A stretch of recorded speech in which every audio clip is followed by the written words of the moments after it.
Saudara-saudara sebangsa dan setanah air, kaum perempuan Indonesia yang saya cintai dan banggakan, seluruh rakyat Indonesia yang saya cintai dan hormati. Tanggal 21 April adalah tanggal yang sangat penting bagi bangsa Indonesia, terutama bagi kaum perempuan. Pada momen ini kita mengenang dan merayakan kelahiran Raden Ajeng Kartini, seorang perempuan yang keberanian dan pikirannya telah melampaui batas-batas zamannya. Kartini bukan hanya tokoh perempuan, melainkan tokoh peradaban. Ia adalah pelopor emansipasi, suara yang jernih dalam gelapnya keterkungkungan sosial yang menimpa kaum perempuan di masanya.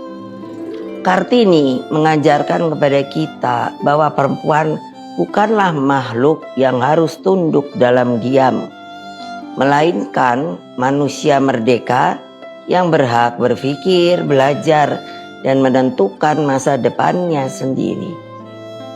Pikiran-pikirannya menjangkau jauh ke masa depan, menembus batas-batas budaya yang feodal dan patriarkis.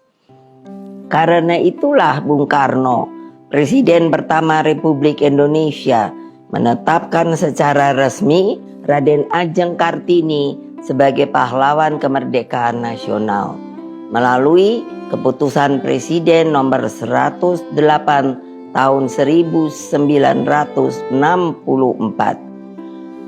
Saudara-saudara sekalian, kaum perempuan Indonesia yang saya cintai, Bung Karno dalam bukunya Sarinah, soal perempuan adalah soal masyarakat.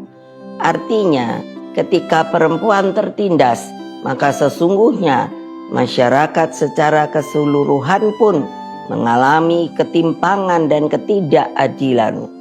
Selama perempuan dan laki-laki tidak berjalan sejajar, kemanusiaan akan terus pincang. Harmoni hanya bisa tercapai jika tidak ada satu pihak yang berada di atas yang lain, tetapi keduanya berdiri berdampingan, saling memperkuat. Namun, mari kita lihat kenyataan saat ini.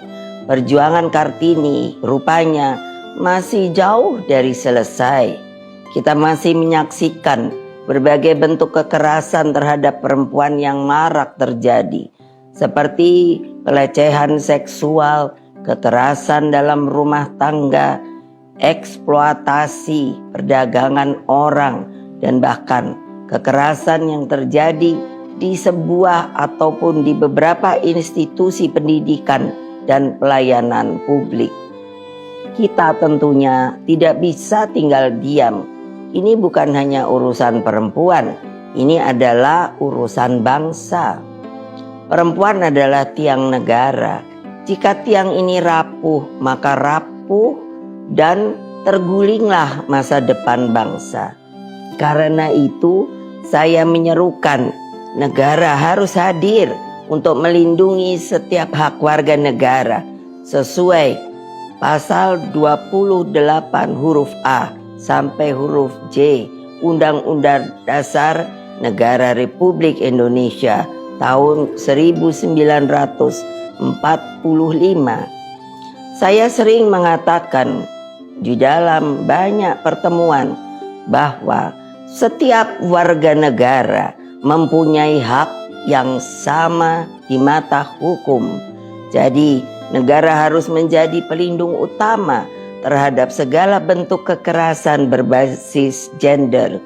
Undang-undang yang telah lahir seperti Undang-Undang Penghapusan Kekerasan dalam Rumah Tangga, Undang-Undang Tindak Pidana Kekerasan Seksual, Undang-Undang Tindak Pidana Perdagangan Orang harus ditegakkan dengan konsisten dan selalu berkeadilan.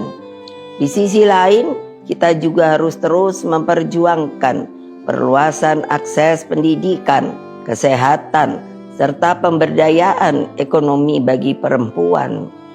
Kita tidak boleh membiarkan perempuan hidup dalam ketergantungan dan ketidakberdayaan. Perempuan harus memiliki ruang dan peluang untuk maju bersama dengan kaum laki-laki, seperti yang pernah disampaikan Bung Karno. Tinggi rendahnya derajat suatu bangsa ditentukan oleh tinggi rendahnya kedudukan perempuan dalam masyarakat. Dalam keluarga, perempuan adalah pendidik pertama generasi masa depan dalam masyarakat. Mereka adalah penjaga nilai dan penggerak perubahan. Dalam negara, mereka adalah pemimpin yang mampu membawa perspektif empati, keteguhan, dan keberanian dalam setiap pengambilan keputusan. Saudara-saudara sekalian, rakyat Indonesia yang saya cintai, mari kita jadikan semangat Kartini sebagai cahaya yang membimbing langkah kita ke depan, ke masa depan yang berkeadilan. Mari kita lawan bersama segala bentuk kekerasan dan diskriminasi terhadap perempuan. Mari kita bangun masa depan Indonesia yang adil, setara, dan berkeadaban. Selamat Hari Kartini, 21 April 2025. Perempuan berdaya, Indonesia raya dan jaya. Merdeka!